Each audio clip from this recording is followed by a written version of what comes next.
स्वाहा स्वाहा तत्सवितुर्वरेण्यं भर्गो देवस्य धीमहि धियो यो नः प्रचोदयात्।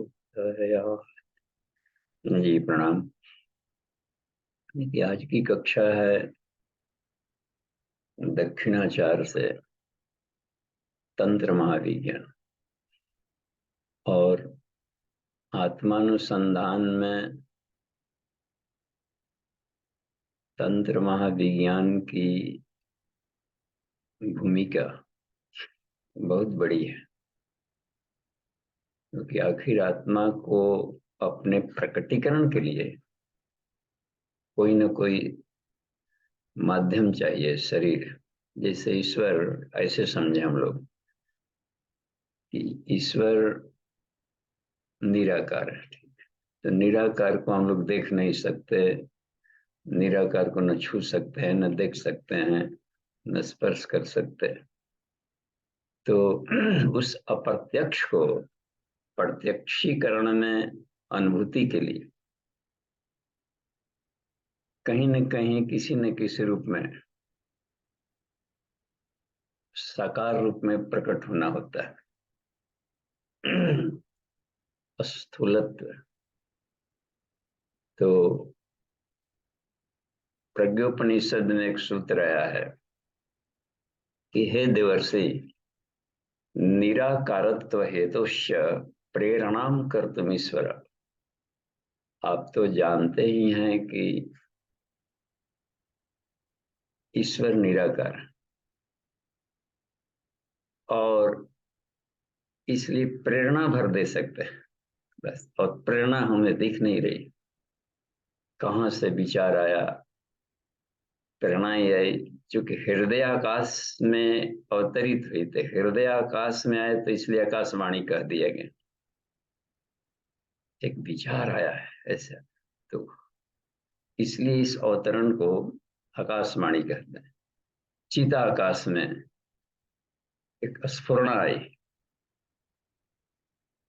तो अब है कि इस स्फुरणा को कार्य रूप देना है, तो इसलिए शरीरधारियों की हमें जरूरत पड़ती है। शरीरधारियों को माध्यम बनाते, तो अपना ही प्रकटीकरण कर दिए सृष्टि।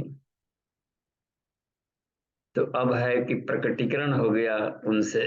उस महत तत्व, उस अव्यक्त से उन्होंने एक अव्यक्त नामक तत्व निकाला अपने भीतर से। अव्यक्त, जिसकी अव्यक्त में भी वो खुद भी जो अव्यक्त हो, उसमें से भी एक ऊर्जा के रूप में अव्यक्त रूप निकाला। ऊर्जा को भी नहीं देख सकते हम। चेतना में से ऊर्जा का प्रकटीकरण, और चेतना से प्रकटीकरण हुआ तो चेतना उसकी आत्मा के रूप में घुली रहेगी। संसार में जो भी हम ऊर्जाओं का स्वरूप देख रहे हैं, तो चूंकि ऊर्जा को शरीर मान लें, नहीं दिखने वाला शरीर, हीट नहीं देख रहे हैं, लाइट नहीं देख रहे हैं, साउंड नहीं देख रहे हैं, कोई भी अनुभूतियां हम नहीं देख रहे हैं स्पर्श में आ रही, तो अनुभूति भी नहीं देख रही, लेकिन ये महसूस हो रहा है कि हम अनुभव कर रहे हैं। इसका मतलब है कि जो भी अनुभूतियां हैं, ऊर्जाएं हैं, ठंडा नहीं देख रहे, ठंडा से कांप रहे, ठंडा फील नहीं हो रहा। प्यार नहीं देख पा रहे, लेकिन कोई प्यार उसने करता है तो भीतर में एक हृदय में स्पंदन हो रहा है।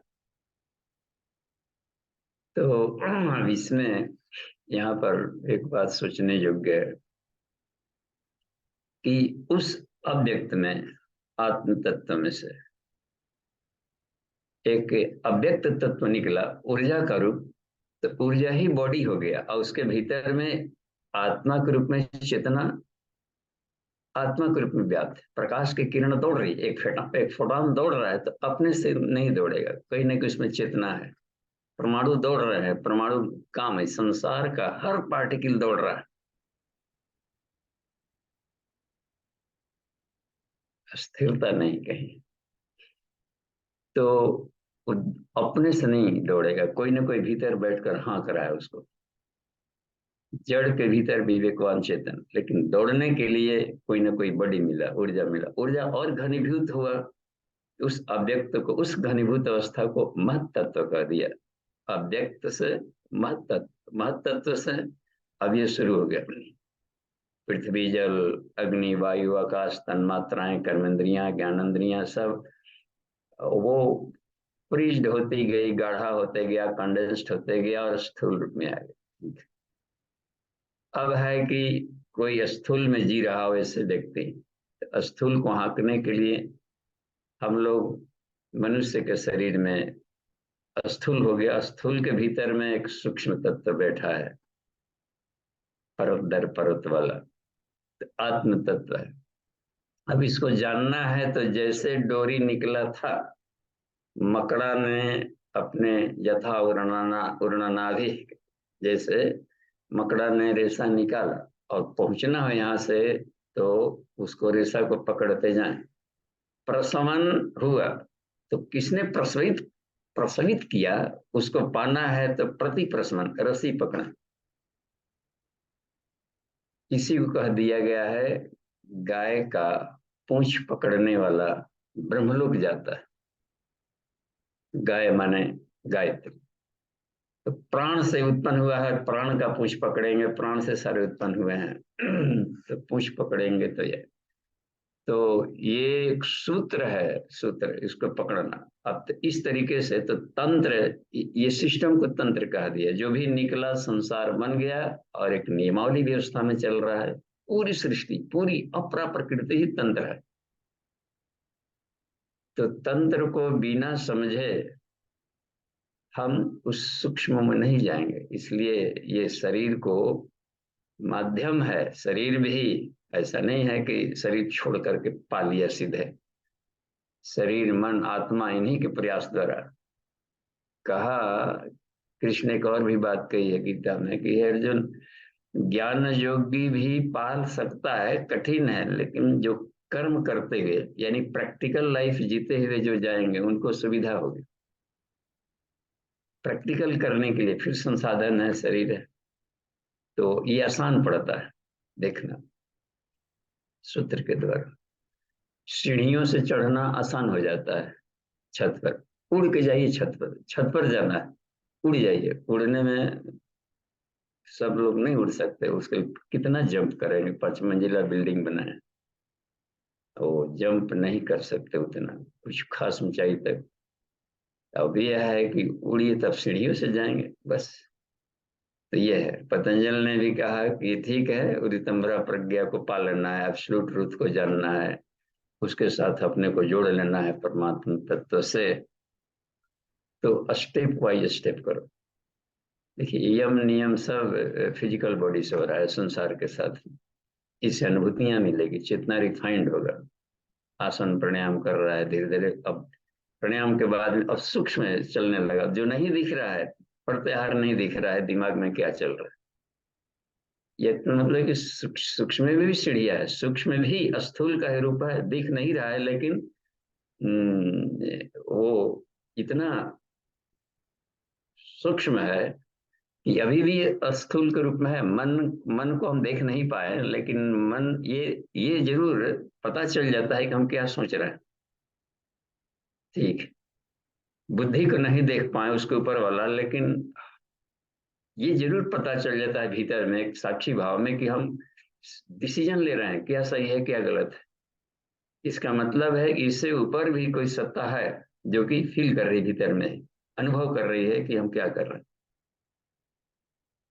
तो उस मैं को जानना हो तो इन तंत्रों को फॉलो अप करिए। इसके ऊपर कौन, नाद योग, ये ध्वनियां है, इन ध्वनियों, ये ध्वनियां बनी कैसे, वो सोचिए। वो किससे बनी है, वो किससे बना है, पाते हुए इसको कहा जाता है प्रति प्रशमन। प्रति प्रशमन।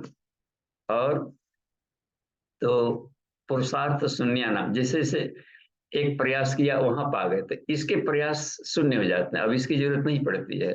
हाई स्कूल से कॉलेज में गए तो कॉलेज में चले गए तो हाई स्कूल वाले अब सिलेबस को अब डाइजेस्ट कर लिया, अब उसको उसी उसी में बार बार उसको नहीं पढ़ने की जरूरत पड़ती, वो भीतर सब कॉन्शस में कॉन्शस माइंड में चला गया।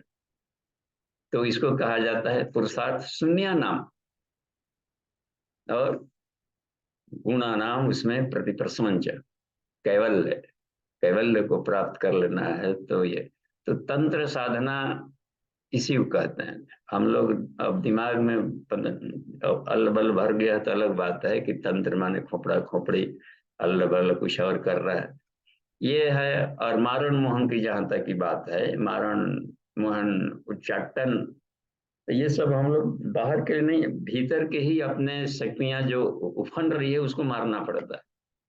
आओ लड़े स्वयं के कलुषों से कलमशों से, तो वहां पर मारण मोहन आएगा कि नहीं आएगा, उच्चाटन आएगा, उच्चाटन निकालो फेंको सर। अब चेतन मन में दबे पड़े वासना तृष्णा हमता की कहीं भी कोई पार्टिकल हो, बहुत बारीक चिमटा से निकाल निकाल करके उच्चाट उच्चाट कर उसको फेंकना पड़ता है। तो उसके लिए तंत्र में बात कही गई है, उसका हम लोग बाहर डिस्ट्रॉय कर दे उद्दंडता पूर्वक तो वो प्रकृति दंड दे देगी, और भीतर उसी का प्रयोग करेंगे तो इतना तेजी से विकास होता है। इसलिए कहा कि वो स्ट्रगल, भीतर भी स्ट्रगल करना पड़ता है। आओ लड़े स्वयं के, वाह, कलुषों से कलमशों से, भोगों से, वासना से, रोगों के राक्षसों से, यही होता है। अन्नमय कोश की साधना करेंगे तो आदमी अपने रोगों से लड़ता है, इसको निकाल बाहर करो शरीर से, वो हमको ब्यूटीफुलनेस में बाधक बन रहे। प्राणमय कोश में फिर जाएंगे, वहां भी एक से एक राक्षस से लड़ना पड़ता है। डर नामक एक राक्षस एकदम बैठा हुआ है भीतर, उसको हर तरीके से, जहां वो बोलेगा कि डर गोल करिए उसको, बाहरी केवल शटअप शटअप मत बोला जाए, भीतर वाली बात में जरनी। इससे अनेकों गुना अधिक भीतर ताकत लगाना पड़ता है। योद्धा ये नहीं जो कि बाहर गुर्रों कर रहा है, भीतर की गुर्राहट निकल। सबसे बड़ा एक और भी आचार्य जी की बात अच्छी लगी कि सबसे बड़ा दीन और दुर्बल वह है, सबसे बड़ा गरीब कहिए दीन, वाह, सबसे बड़ा गरीब और सबसे बड़ा दुर्बल कमजोर वह है जिसको अपने ऊपर नियंत्रण नहीं, बस। और सेल्फ कंट्रोल को, आत्म नियंत्रण को साधना कहते हैं। अगर है ना, बिना साधना करके अपने ही गाड़ी पर अपने नियंत्रण, तो जहाँ जाएगा दुर्घटना करते रहेगा और रोएगा धोएगा आंसू बहाएगा।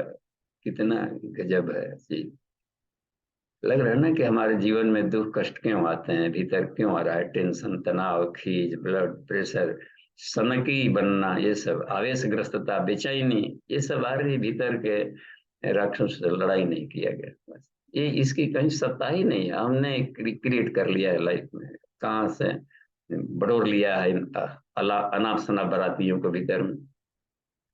तो ये इसमें रहे की बात में तो हम ये देखें तो ये अपने तंत्र यानी अपने कोषों पर, पांचों कोषों जो तंत्र है, इनको हम यदि माध्यम बना लें आगे बढ़ने का तो बहुत ही यात्रा सरल हो जाएगी, अति सरल, टफ नहीं है। संसार का सबसे सिंपलेस्ट जो कोई टास्क है वो आत्मा को पाना है, सिंपलेस्ट, इससे सरल कोई भी जर्नी नहीं।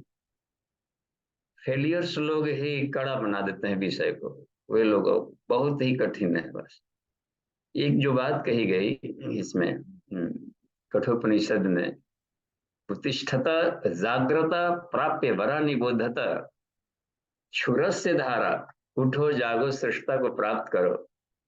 तो वहां पर अगले लाइन में कहा है क्षुरस्य धारा निशिता दुरतया, उल्टे छुरे की धार पर, वो भी पजे हुए, तुरंत कोई सान लगा कर कह रहा है कि छुते ही छप से कट जाए, उल्टे छुरे की धार पर चलने जैसा दुरु है कठिन। तो यहाँ जो उल्टे छुरे की धार पर चलना है, तो उल्टे छुरे क्या है यहाँ पर आगे, छुरा छुरे उल्टे छुरे का मतलब है कि जीवन की जो ढर्रा था उस ढर्रा को यूटर्न लेना होता है, बस। तो ढरने में, बहने में जो आ रहा था, गिरने में उसमें कोई बल नहीं लगाना पड़ता। अब आदत को छोड़ने में कठिन है, उसी को उल्टे छुरे कह दिए।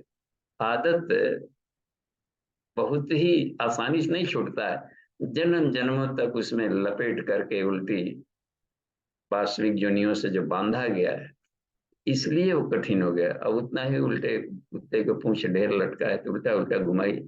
बुने हुए स्वेटर को वो आसानी से निकाल सकते हैं, मतलब जो कि मालूम है कैसे कैसे उसको बुने, उल्टा उल्टा निकाल दी। इसलिए टाइम लगता है। रस लेकर के जो अनाप शनाप का नशा, खाते खाते खाते इतना नशेड़ी बन गए कि रोम रोम में, कंकड़ में नशा निकोटिन दौड़ रहा है, तो उसको हटाने में टाइम टेकिंग है। इसलिए कह दिया है कि ये उल्टे छुरे की धार पर चलना। उसके लिए उल्टा है, लेकिन वही सीधा था कभी। ऋषियों के लिए, त्यागियों के लिए, योगियों के लिए अब लगा कि दूसरा कोई उपाय नहीं है इस बंधन से हटाने का। जैसे जैसे ताला को बंद कर दिया, ताला तो उल्टा घुमाएंगे तभी खुलेगा। और भी उसी तरीके से नहीं, हम ऐसे ही और ऐंठते रहेंगे तो चाबी टूटेगा, तो फिर ताला बर्बाद हो। तो उलटने की प्रक्रिया को उल्टा नाम जपा। उल्टा, ऐसा नहीं है कि मरा मरा खाली कह के पा लिया है। डकैती छोड़ा था, रत्नाकर डाकू ने डकैती करना छोड़ा था, तपस्या शुरू किया। अब कही अनाप शनाप भोजन भी था, उसको भी हटा करके तब जाकर के ब्रह्मर्षि वाल्मीकि बनाए। बस। तो जो छोड़ने की प्रक्रिया है वो कठिन लगती है उल्टे छुरे के धार पर। ले लीजिए महात्मा जी, आचार्य जी बड़े इतने पवित्र संत, उन्होंने कहा कि यज्ञ करते हो तो हमको दक्षिणा चाहिए। अब घबरा जाता आदमी, क्या दक्षिणा चाहिए? वो कहते हैं दक्षिणा में अपने दोष दुर्गुण दो। अपने दोष दुर्गुण छोड़ देना है। क्या छोड़ देना है? तंबाकू छोड़ दो। अरे तंबाकू छोड़ दे, पूरा राजपाट ले लीजिए, ये मत छोड़ाइए। देखिए कितनी गजब। और ये अभी तो कमजोर वाली तो आसानी से छूट जाएगा।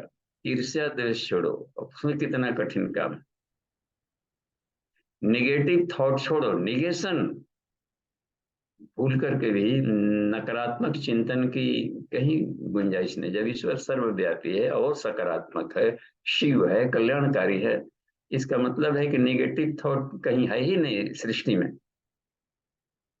नहीं तो फिर ईश्वर सर्वव्यापी नहीं कहलाएगा और शिव नहीं कहलाएगा वो।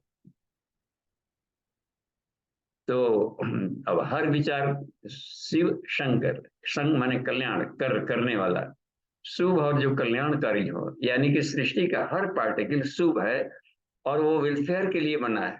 हमें यूज नहीं करने आ रहा है तो घबरा करके कह देंगे कि कह दिए कि वो निगेटिव है। संसार में कोई निगेटिव थॉट नहीं है। तो उसको हम यूज करें, उस निगेशन को कहाँ पर कहाँ यूज करना है, कैसे करना है। कीचड़ आ गया, कीचड़, अब तो कीचड़ से घबराना क्या है? खूब बटोरा जाए, उसमें कमल डाल दिया जाए, सबसे बड़ा कमल उसी में उगेगा। कीचड़ से ही निकलेगा। वाह। कंपोस्ट खाद बन जाते हैं, स्वर्ण भस्म बन जाता है उसी से। ये सारे कचड़े जाकर नीचे गिर करके निकले हैं, काजू किशमिश बन के आ रहे हैं। अब खाते कितना अच्छा लग रहा है। सारे सड़े गले कीचड़ खाद बन करके काजू किशमिश बन के आ रहा है, पंचमेवा बन गए। रिसाइकलिंग यहाँ पर है। तो अपने निगेटिव थॉट को रिसाइकलिंग कर दें। सेक्स एनर्जी परेशान कर रहा है तो रिसाइकलिंग करके उसको ओजस में बदल दिया जाए, तो ऊर्जा का रूपांतर।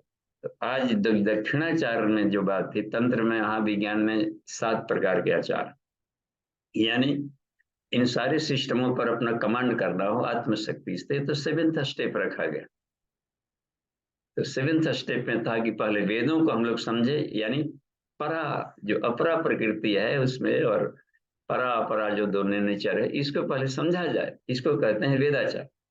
इसके सिस्टम को, मैनुअल को समझा जाए, वेदों को, और उसके अनुसार हम तब ऑपरेशन करना, चलना सिरे। यानी कि जो वेद के अनुसार चलता है वह व्यक्ति तांत्रिक है, न कि वेद विरुद्ध चलने वाला।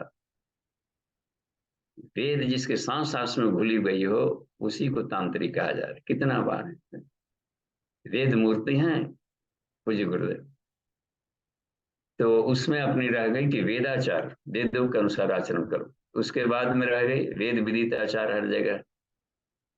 राम जी क्यों आते हैं धरती पर? राम जन्म कर हेतु राखहीं निज श्रुति से। तो श्रुति यानी वेद, वेदों के अनुसार लोगों को मैनर सिखाने आते हैं, चलने का तरीका, कि कहीं संसार में कोई रोग दुख ना हो, कष्ट ना हो। इसलिए दैनिक हवन किया जाता है कि उसमें वेद मंत्र कुछ बोलेंगे तो मंत्र में कुछ सलाह मिलेगा, कुछ प्रेरणा मिलेगी, वैसे लाइफ स्टाइल बनाएंगे, यज्ञ पुरुष बन जाएंगे।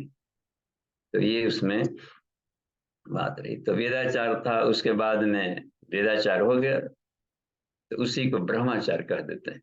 ब्रह्म विद्या है, ब्रह्म ज्ञान है, उसमें भरी पड़ी, तो उसके अनुसार आचरण किया। उसके बाद था वैष्णवाचार, अपने को बना लिया तो विश्व में अपनी शक्तियों को खर्च किया जाए, उसको पोषण देने में वैष्णवाचार हो गया। विश्व बंधुत्व की भावना को वैष्णवाचार कहा गया। और भी देखिए शैवाचार में भी बात आ गई थी। शैवाचार में था कि सत्य रजतम, सत्य का हो गया सतोगुणी ज्ञान और संसाधन, धर्म के साथ में अर्थ जोड़ा गया था। और उसमें देखिए, और उसके बाद में अब संसार में जो भी अपनी बात बन रही, तम शक्ति, शक्ति कम था तो शक्ति को बढ़ाया जाए। शक्ति का भाव में, इम्यूनिटी का भाव में सब आक्रमण करेंगे शरीर में, रोग दुख, माइंड कमजोर है तो निगेटिव थॉट फटाफट घुस जाएगा। और भी सही रीति नहीं मालूम है, कुरीति घुस जाएगी। सही डाइट नहीं लिया जा रहा है तो देखेगा कि खाली जगह है तो कुछ न कुछ भीतर घुसते रहेगा। तो हर जगह में हम देख रहे हैं कि अपरिपक्व जो मस्तिष्क होता है उसी में निगेटिव थॉट आते हैं। वो मेंटल कमजोरी, वीकनेस, आभा मंडल, आउरा जो तेजो वलय होता है, वो जितने व्हाइट रहेगा तो कोई भी जादू टोना टटका दूर से ही जल जाएगा। नहीं, एक व्हाइट जो गायत्री साधक हो और उसके साधना में यदि प्राण हो, थोड़ी सी भी हम लोग इसको, तो व्हाइट आभा मंडल को व्हाइट बनाता है। इन्होंने कहा, मैडम ब्लेटस्की ने, कि आभा मंडल वर्धक मंत्र है। इन्होंने कहा, आर्थर वॉइसलर भी में उसको आभा मंडल वर्धक मंत्र है। उन्होंने कहा कि आउरा को ग्लेजी बनाता है। और जब व्हाइट है तो वहां काला जादू क्या करेगा? काला किरण एक कैंडल छोटा सा पूरे कोठरी भर के अंधेरे को दूर करने में सक्षम। एक एक काली किरणों को, निगेशन थॉट को काली किरणें कहा गया है, जो इलेक्ट्रोमैग्नेटिक रेडिएशन निकाल रहा है व्हाइट को, उसमें से निकालना शुरू कर दे। कॉस्मिक रेडिएशन इतना हो जाएगा व्हाइट की अब आंखों से भी विजिबल नहीं हो जाएगा, सीधे ऊपर बहुत तेज भागना शुरू कर देता है। तो वो हो गया, कमाल की बात है। तो इसमें हम लोग देखें तो शक्ति को हमें अपने को भीतर बनाना है, कुंडलिनी शक्ति को जगानी पड़ती है सब। तो वो सारी प्रक्रिया है।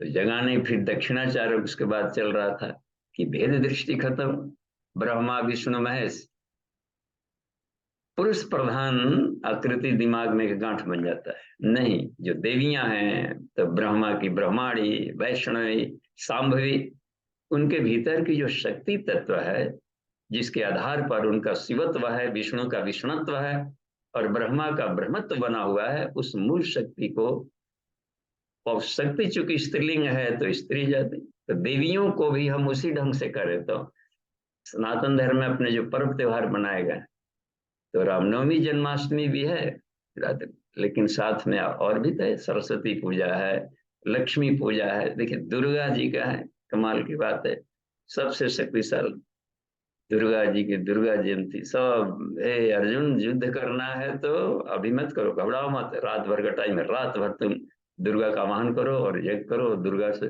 और ये लो दुर्गति को दूर करने वाला। तो शक्ति की साधना, हम सारे भारतीय शाक्त हैं और शक्ति की साधना के लिए कविता गायत्री मंत्र के बीच में गुप्त हो गया, लुप्त हो गया। तो मार्कंडे ऋषि ने आकर के उन्होंने एक मार्कंडे पुराण लिखा जिसमें दुर्गा सप्तशती का क्रम रखा। एक अध्याय है 72 से 82वें चैप्टर वाला, दुर्गा सप्तशती का अलग।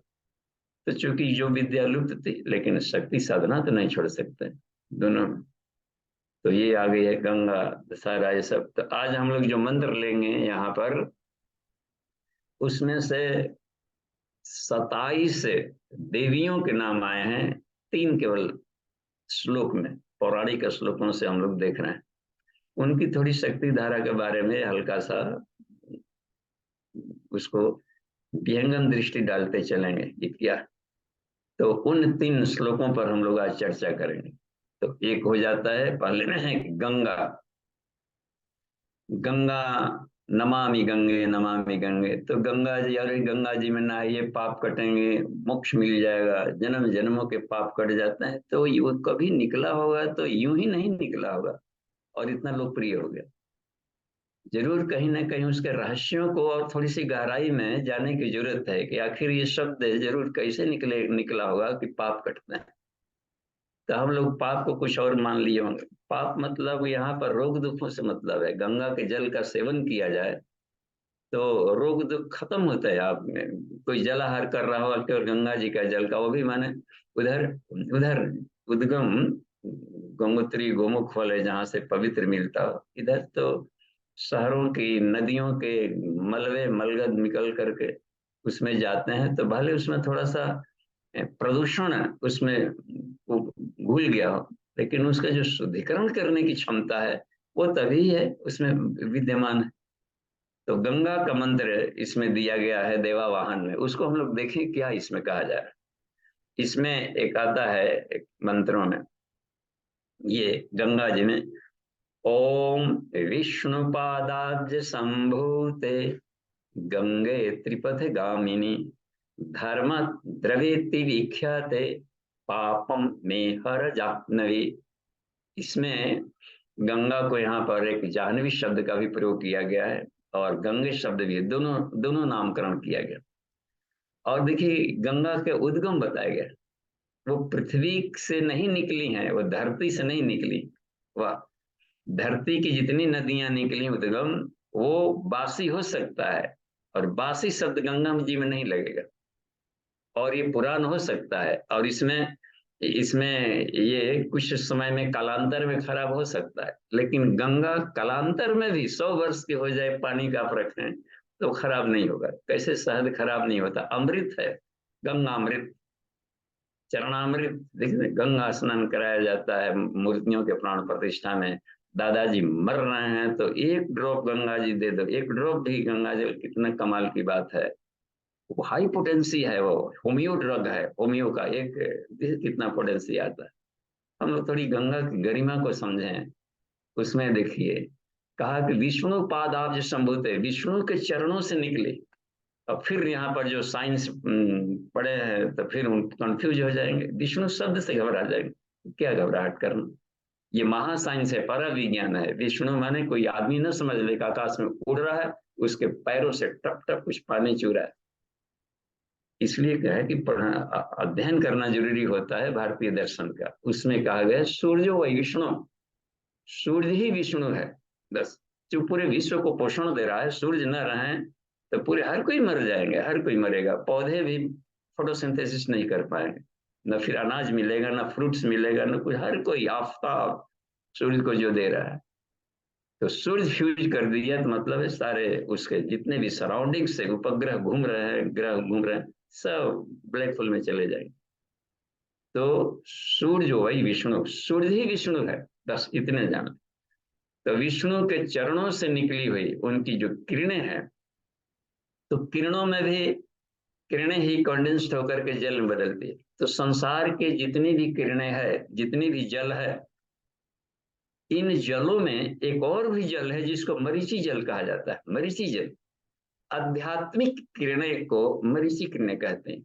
और गंगा यही नहीं केवल अपने धरती पर हिमालय से निकल करके उधर से आ रहे, आकाश गंगा भी सुना गया नाम, आकाश गंगा। आकाश गंगा प्रयोग कर रहे हैं लेकिन समझ में नहीं आ रहा कि आकाश गंगा क्या है।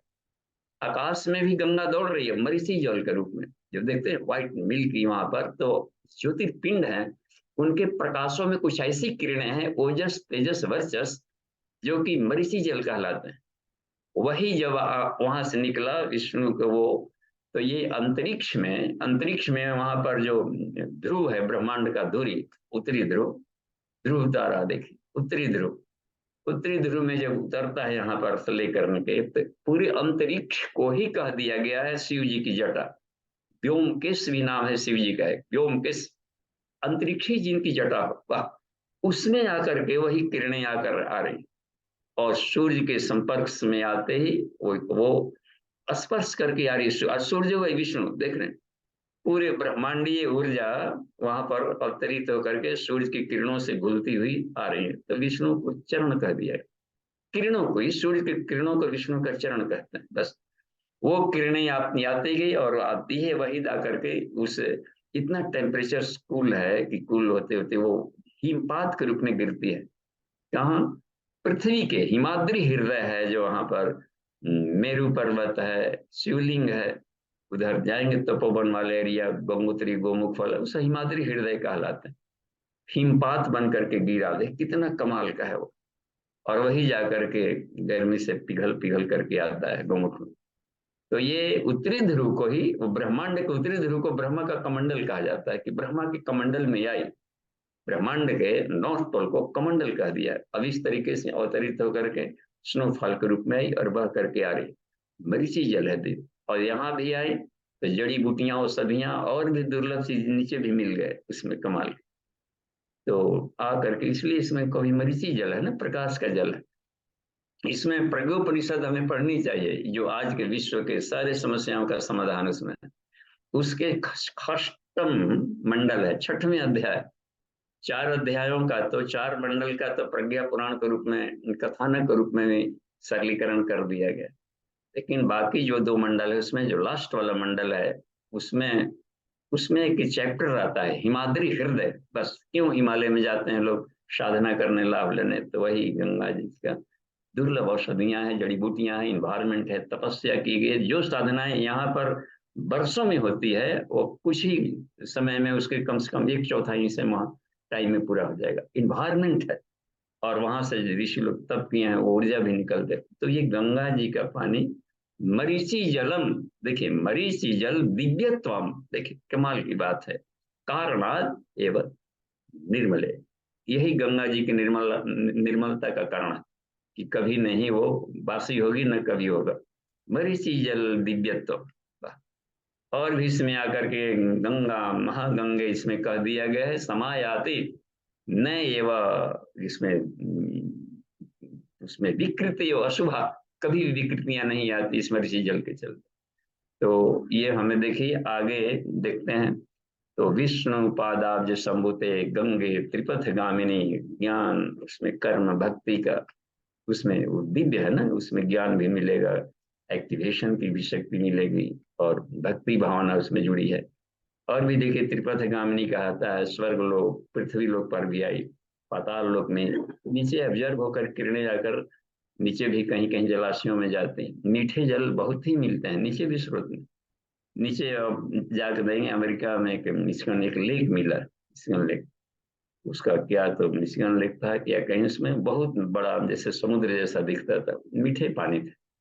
तो मीठे पानी का भी स्रोत कहीं कहीं पर नीचे भी है, और समुद्र में कहीं पर पड़ा हुआ।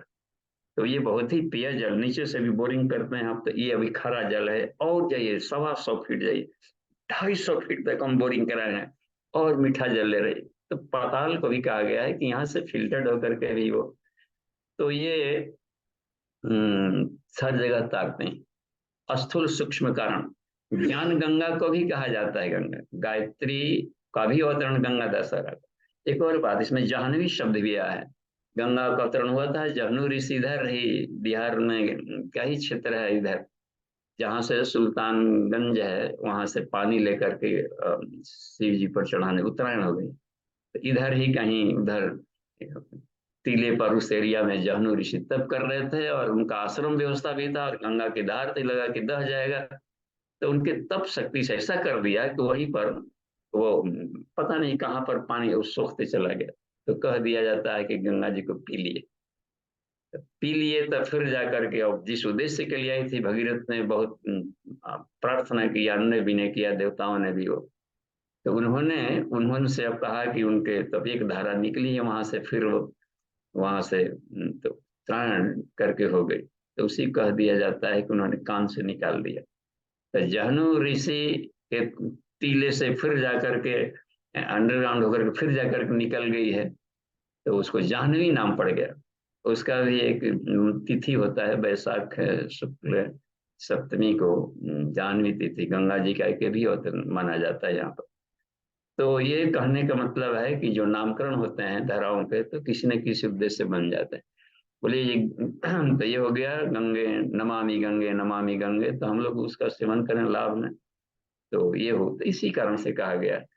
तो इसमें विष्णु पादाब्ज संभुते गंगे प्रदगामिनी धर्म द्रवेति विख्याते पापम में हरा जानवे, हे जानवरी हे जानवी, हे गंगे, आप हमारे पापों को रोगों को समन करें। और इस दिव्यत्व को, अब मस्तिष्क में है तो यहाँ पर भी विष्णु को मान लीजिए, सहस्रार में विष्णु हो गया, इस विष्णु के अमृत को हम पीते जाएंगे तो नहीं हो जाएगा, पता लोग तक कुंडलिनी तक जाकर के जगाने में मदद करता है। ये होता है मंथन मंथन, टप टप जो बूंद चिपका टपकाया जाता है जे, बस। तो ज्योतिर्लिंग जो प्रकाश है कुंडलिनी शक्ति को जागरण में काम आता है, टप टप जो गिराने की बात। शरीर में भी वही एनाटॉमी है, बाहर भी वही एनाटॉमी, इसके साइंस को हम लोग समझें, वैज्ञानिक अध्यात्म।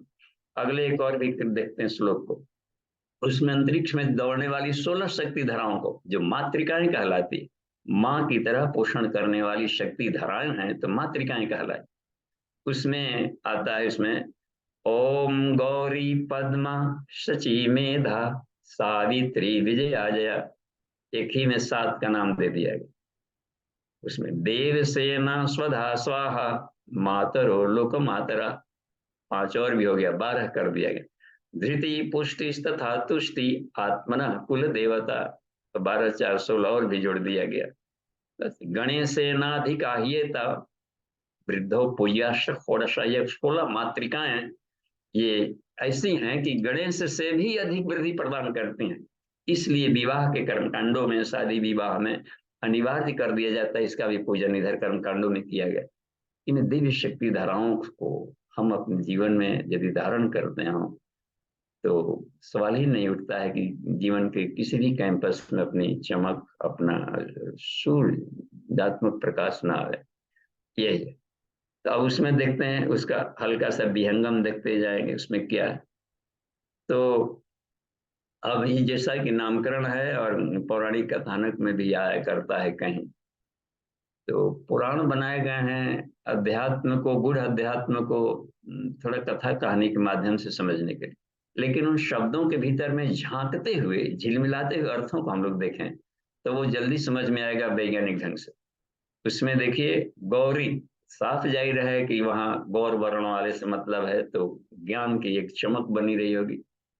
तो और ऐसे देखते हैं पार्वती का एक नाम होता है, शिव जी की शक्ति को गौरी, गौर वर्ण की है, काली भी है, वो महाकाल है, तो नीचे काली भी है, तम के रूप में भी है और ज्ञान के रूप में भी चमक रही है उधर।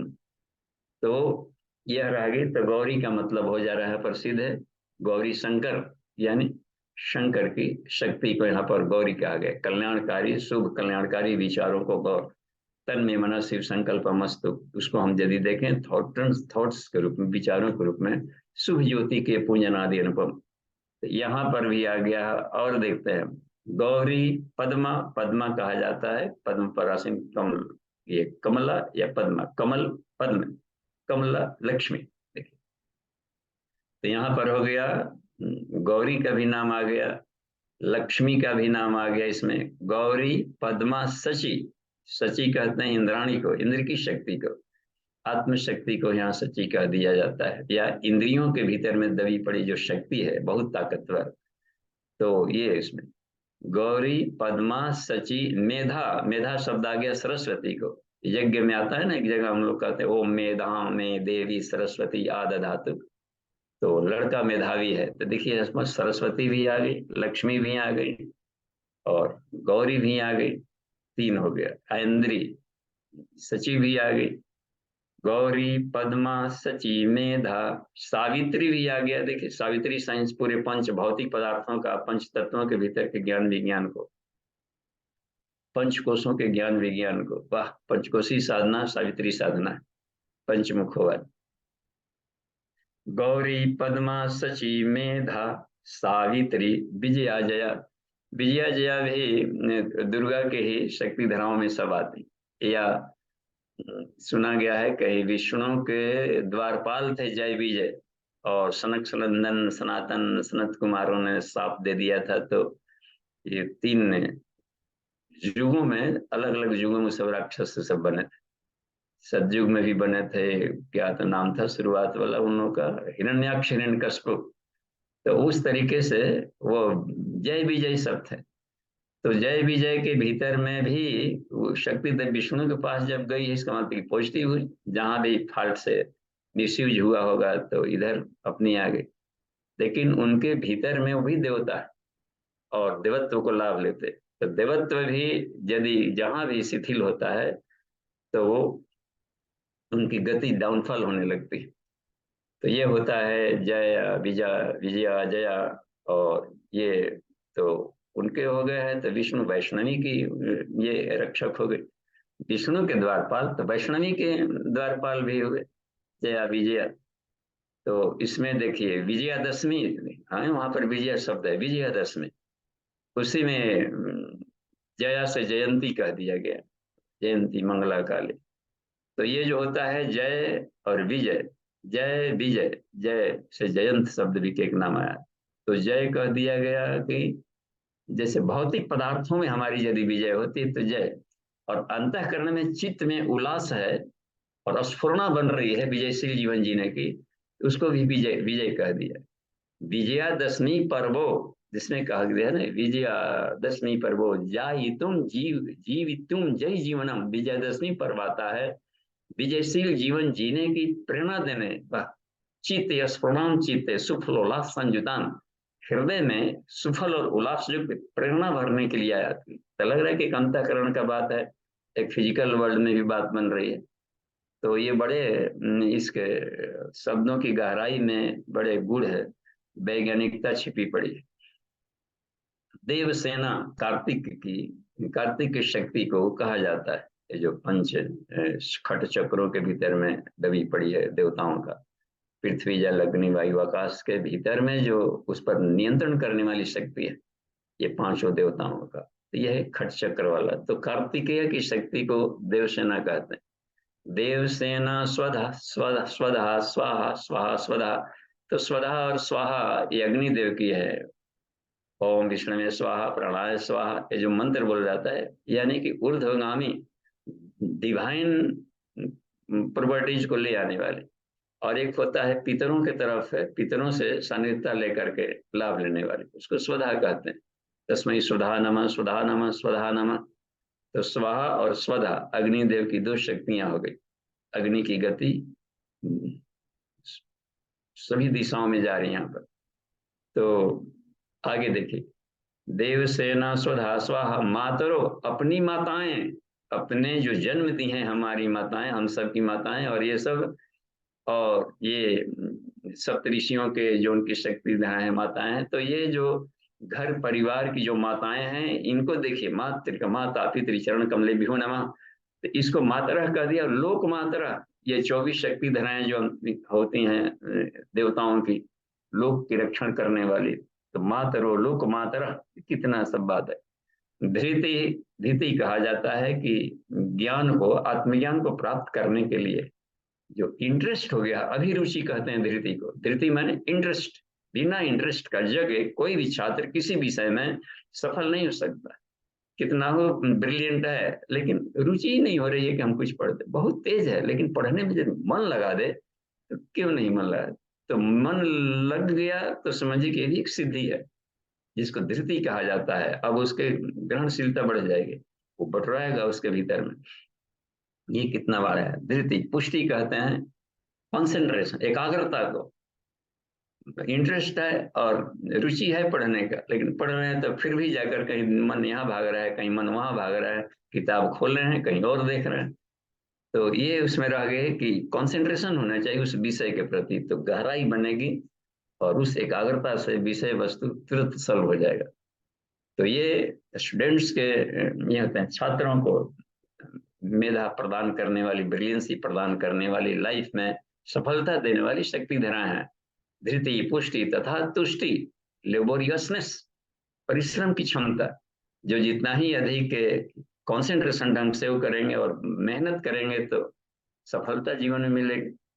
तो अभिरुचि एकाग्रता और श्रमशीलता, ये तीनों मिलाकर जीवन के किसी भी फील्ड में सफलता देते हैं।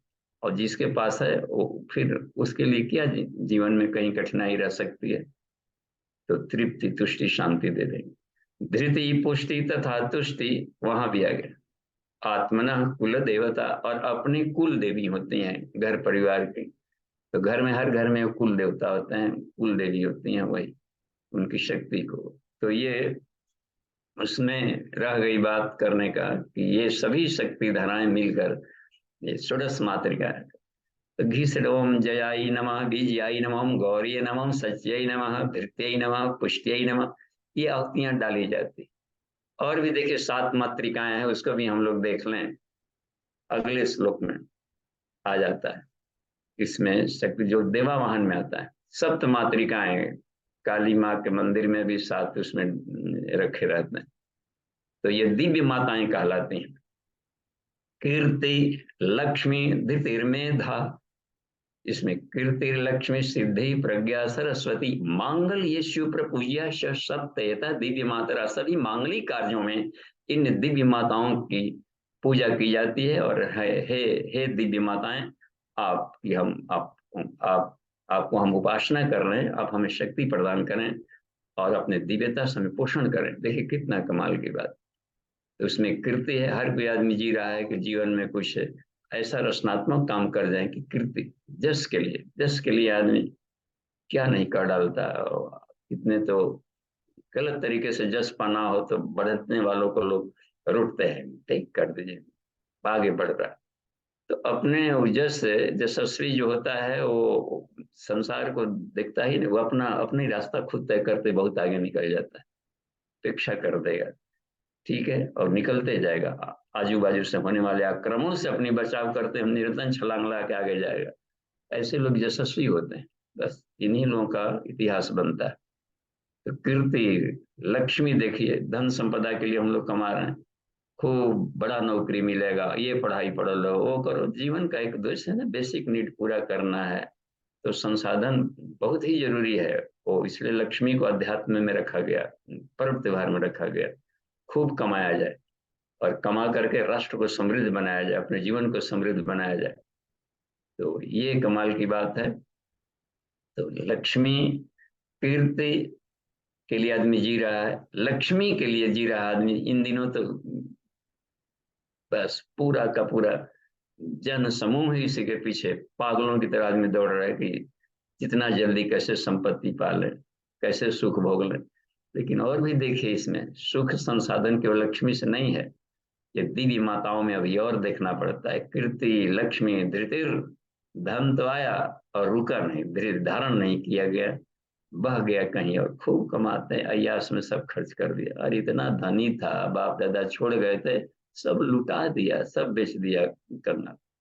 अब हम विवाह में भावरे लगा रहे थे तो उसमें सप्तपदी आता है, अन्न की वृद्धि करेंगे, धन की वृद्धि करेंगे, पैतृक संपत्ति को हम बर्बाद नहीं करेंगे, उनको भले लोक सेवा में इसमें लगा दे, हम अपना भी उपार्जन करके इसको समृद्ध करते जाए। न कि छोड़ दिया गया है, मिल गया है पितरों का धन और अलबला गया इसमें, और उसको तो लुटा ही दिया, अपना भी अपने आप को भी खत्म कर दिया। तो ये उसमें तो धृति शब्द बहुत कमाल की बात, धारण शक्ति पढ़ते हैं लेकिन वो मेमोरी में नहीं जा पा रहा। कीर्ति लक्ष्मी धृति मेधा, मेधावी, देखिए उसमें आईक्यू लेवल बढ़ाने की बात बन रही है। थॉट प्रोसेसन, संसार की गुत्थियों को क्विक एंड करेक्ट सुलझा ले, तो ये लड़का मेधावी कहलाता है। ये कमाल की बात। और मेधा शब्द आता है ब्रेन के लिए। अश्वमेध में भी देखिए मेधा शब्द है, मेध, वहां मेध है। अश्व माने फैलाना फुलाना, मेध माने मेधा, अपने ज्ञान को विश्वव्यापी बनाने को अश्वमेध जगह कहते हैं। हर जगह अश्व माने घोड़ा ही नहीं अर्थ लगेगा, घोड़ा को काटिए, काटना है करना। तो अपनी एक बात होती है, अपने ज्ञान को ये विस्तारित करते थे ऋषि लोग, बहुत ही कॉस्मस में बदल देते थे। तो यहाँ पर एक मेधा शब्द आ गया है, तो मेधावी शब्द में कीर्ति लक्ष्मी धृति मेधा इसमें आ गया। और सिद्धि प्रज्ञा सरस्वती, सिद्धि कहते हैं भौतिक उपलब्धियों को, या कोई भी प्रैक्टिकल कर रहे हैं, और प्रूव कर दिया तो उसको सिद्ध कहेंगे। ये सिद्ध महात्मा है। सिद्ध महात्मा में बहुत हम लोग डरे नहीं कि बहुत बड़ा, इन्होंने प्रैक्टिकल करके यह साबित कर दिया है कि जो बात किताब में लिखी गई वो सही है, बस। अब जैसे मान लीजिए कि महामुद्रा की हम लोग क्रिया करते हैं, हमने एक कॉन्सेप्ट दिया महामुद्रा, महाबंध, महावेद, और उसको हमने प्रैक्टिकल किया, और जो प्रैक्टिकल करके देखा कि लिखा गया कि सारे रोग भस्म हो जाते हैं, तो अपने शरीर के रोग भस्म हो गए, यानी कि हमने सिद्ध कर दिया खुद प्रैक्टिकल करके कि ये सही है। इसी को सिद्ध कहते हैं। थ्योरम होते हैं ना साइंस वाले छात्रों के लिए, कोऑर्डिनेट ज्योमेट्री, इसमें थ्योरम भी आते हैं कि सिद्ध करिए, या किसी भी और भी। तो सिद्ध करने का मतलब होता है खुद प्रैक्टिकल करके इस बात को देख लेना जो बुक में लिखी गई है कि ऐसा होता है, हाँ हमने करके देखा ऐसा होता है, इसी को सिद्ध कहते हैं, खुद प्रैक्टिकल किया। तो ये होता है सिद्धि। प्रज्ञा शब्द भी है, देखिए इसमें आध्यात्मिक अध्यात्म ज्ञान, विवेक सम्मत ज्ञान है, दूरदर्शी विवेकशीलता को प्रज्ञा कर दिया गया। मेधा शब्द भी था, जानकारियां। प्रज्ञा शब्द भी रखा गया आत्मिकी के लिए, भौतिकी ज्ञान के लिए मेधा शब्द भी रख लिया गया। सिद्धि, प्रज्ञा और सरस्वती, वाह। ज्ञान विज्ञान से जीवन को सरस बनाना, स प्लस रस प्लस वती, सरस्वती, जिनका जीवन रसमय हो, आनंदमय हो, शांतिमय हो। अब कितना, देखिए कितना सत्यता दिव्य मात्रा, सभी मांगलिक कार्यों में ये पूजनीय है। तो ये सप्त मातृका। सप्त मातृका कहीं कहीं ऐसा भी आता है जैसे कि अंबिका के रूप में जब अवतरण हुआ था, सप्तशती में आता है, दुर्गा सप्तशती में 3 रूपों में अवतरण हुआ है। एक बार महामाया के रूप में, एक बार दुर्गा के रूप में। माया के रूप में आई, मधुकैटभ का संहार हुआ, उधर भी महिषासुर का वध हो रहा है दुर्गा के अवतरण में। लेकिन वहां एक और भी कालांतर में ये आसुरी प्रवृत्तियां फिर भारी पड़ती हैं जब हमारे प्रयास शिथिल होते हैं, तो तम वाला पक्ष भारी पड़ेगा। तो सत्य और तम, ये दोनों को बराबर ही मैग्नेटिक में बैलेंस रखना होता है। तीसरी बार अवतरण हुआ अंबिका के रूप में, अपने शरीर से 7 शक्तियों को निकाल दी, एक ही शरीर से 7 निकल गई, तो उन्हीं के नाम आता है। तो वो भी मातृकाओं में उनका नामकरण है, तो इधर कर दिया गया सात्विकी के रूप में नाम, तो वहां पर संहारक के रूप में इन शक्तियों को हम दोनों तरफ यूज कर सकते हैं, आत्मिक ज्ञान बढ़ाने में भी और भौतिक जगत पर नियंत्रण करने में भी। जहां वो फन फैला रहा हो, अराती तो निदाहती वेदा, वेद विरुद्ध आचरण करने के लिए फनाने लगे, तो उसको दमन में भी काम आता है ये, उसको रूपांतरण कर दे, ट्रांसम्यूट कर दिया जाए तुरंत। तो उस क्रम में भी आ गया है।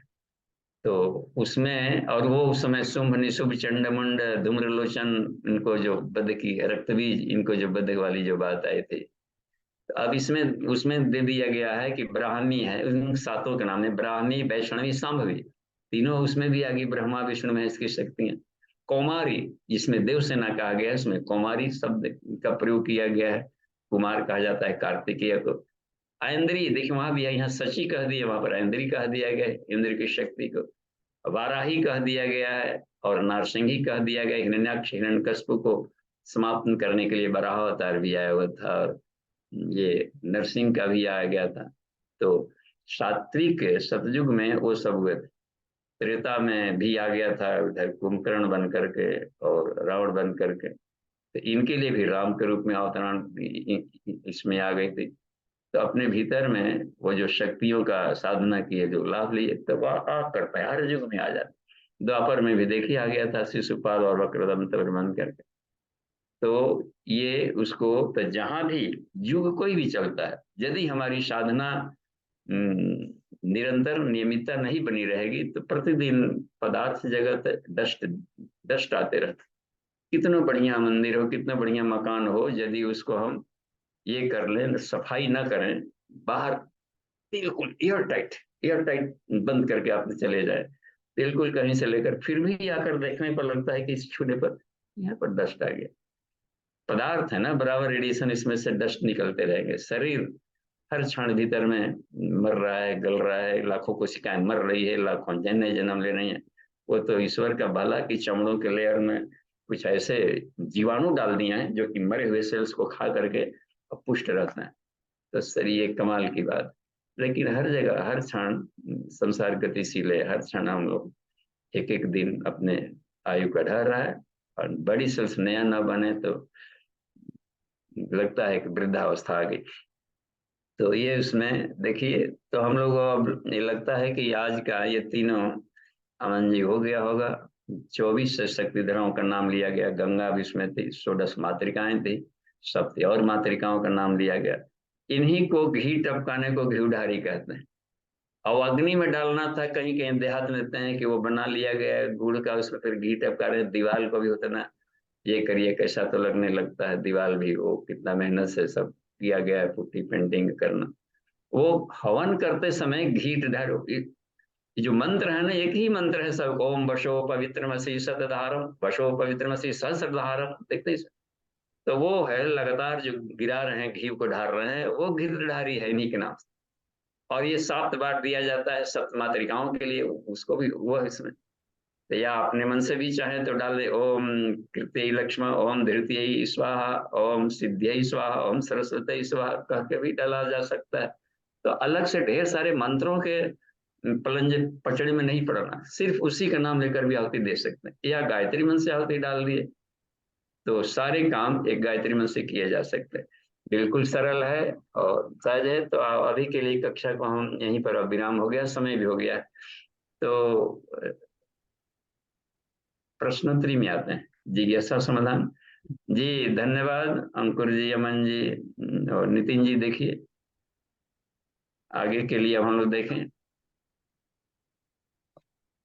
जी बाबूजी, इसमें चैट में प्रश्न है एक, देवियों का अनुग्रह, वीरेंद्र प्रसाद यादव जी का प्रश्न है। बाबूजी प्रणाम।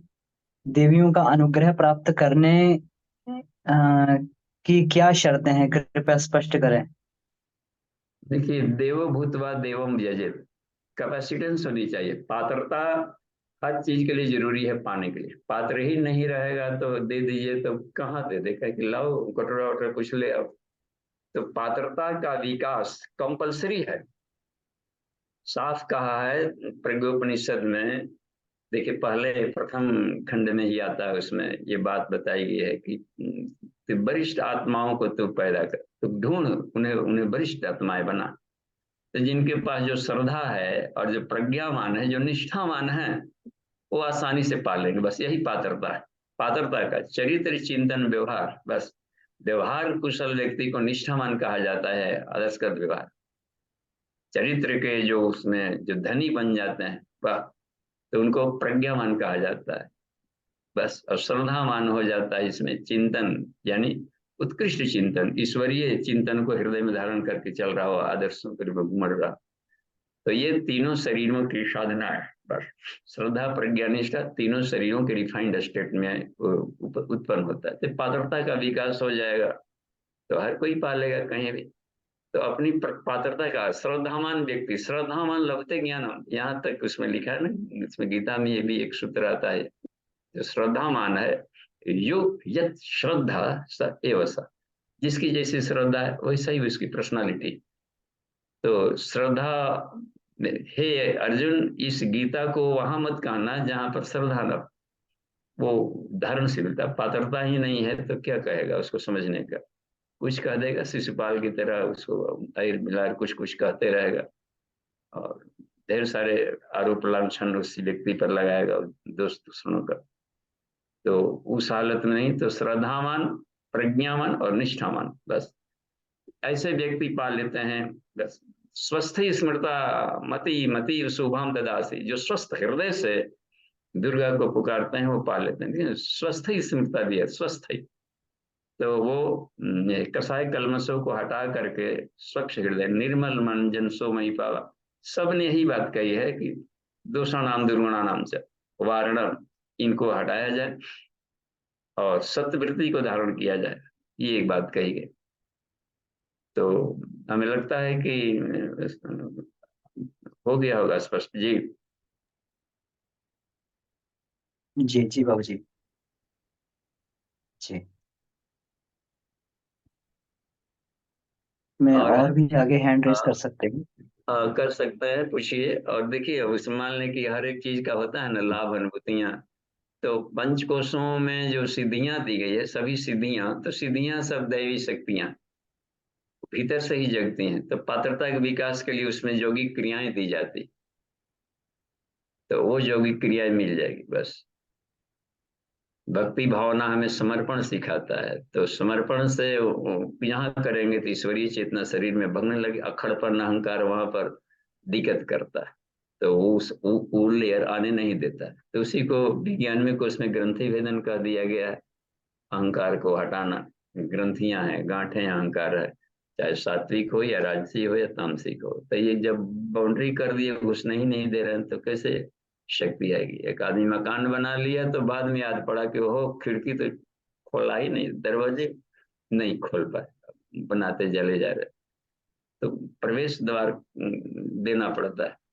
तो हम बने कोई कितना हो, खड़ा हो, लेकिन उदारता का एक दरवाजा जरूर खुला रखना चाहिए, नहीं तो अपना संत मर जाएगा। कड़क बने तो कड़क इतना न बन जाए कि कोई की भावना ही बिल्कुल भावना शून्य हो जाए। जी। जी बाबूजी। बाबूजी, श्रद्धा को शक्ति बोला गया, तो श्रद्धा शक्ति कैसे होती है? क्योंकि अध्यात्म मार्ग पर चलने के लिए श्रद्धा की बहुत ही आवश्यकता होती है। बिना श्रद्धा के अध्यात्म के कठिन मार्ग पर नहीं चला जा सकता। तो ये श्रद्धा किस प्रकार से इसमें ये करती है ये अध्यात्म पे चलने के लिए? श्रद्धा, श्रद्धा कहा जाता है प्रेम को, अटैचमेंट, लगाव, प्लग इन, दोस्ती, घनिष्ठता, उपासना। उपासना की उपलब्धि श्रद्धा है। तो वो होती है आत्मा से परमात्मा की उपासना। किसकी करे? परमात्मा की। किससे करे? आत्मा से। तो इन दो गुणों का आती है। और वो देखिए आदर्शों का समुच्चय है। तो आदर्शों के प्रति अटूट प्रेम होगा तो श्रद्धा कहलाएगा। अटूट, बस किसी भी कीमत पर, लाख हमको लोग दबाव डाले ये कर ले, लेकिन हम उसको नहीं छोड़ सकते। प्रहलाद की तरह, मीरा की तरह, लाख संसार वालों ने उनको पता नहीं क्या क्या उनको डिस्टर्ब करने के लिए प्रयास किया इन लोगों को कि आगे न बढ़ने दे, इनको ध्वस्त करें, लेकिन वो अटूट चाहिए। हम लोग थोड़ा सा भी दुख कष्ट होता है तो बिलबिला करके पूजो छोड़ देते हैं, भगवान जो है सह नहीं रहा। इतना तो लालची और नहीं होना चाहिए। और जितना मांगता है उसमें हाई मांगा दाम समान विचार है, और उसके लायक कीमत भी नहीं कर रहे, तो कीमत चुकानी पड़ती है। वही ईश्वर देखता है कि श्रद्धा हमारी ऐसी है कि अटूट पूंजी श्रद्धा है कि अटूट श्रद्धा है। अटूट श्रद्धा जहां पर हुई वो सब लोग निहाल हुए बस। तो अटूट श्रद्धा, द्रौपदी पुकार रही थी माधव आओ आओ बचाओ करने, देखा कि अभी अटूट श्रद्धा नहीं, अभी भी देख रही है कि शायद भीम बचा लेगा, शायद ये महात्मा धर्मात्मा लोग बैठे हैं, गुरुजन लोग बचा लेंगे। तो उस समय भी वो नहीं मिल पाई। अटूट जब हुआ कि अब आपके सिवा कोई नहीं है, बिल्कुल है माधव, तो सामने खड़े थे। तो हमारी श्रद्धा, श्रद्धा खंडित श्रद्धा हो तो वो बढ़िया से स्पार्क करता है, तो करंट ठीक से नहीं आता है, मजबूती से पकड़ा जाए तो उस भर्ग को, उस सविता देवता के भर्ग को धीमे धारण करें, ऐसे ही धारण हो जाता है। तो श्रद्धा एक विज्ञान है अमन जी, श्रद्धा एक साइंस है। तो श्रद्धा विज्ञान है जिसके माध्यम से मीरा ने जहर को अमृत बना दिया। पदार्थ को चेंज तभी कर सकते हैं जब श्रद्धा की अग्नि जाएगी। श्रद्धा आग भी कहलाता है। श्रद्धया अग्नि शमित थे, श्रद्धा की अग्नि से आत्मा प्रज्वलित होती है बस। तो आत्मा को में साक्षात्कार करना है तो वहां पर श्रद्धा तत्व आएगा। और वो श्रद्धा विवेक सम्मत हो, नहीं तो अंधश्रद्धा कहला जाएगा। श्रद्धा भी, श्रद्धा त्रय विभाग ये भी है गीता में। सात्विक श्रद्धा, तामसिक श्रद्धा, राजसिक श्रद्धा।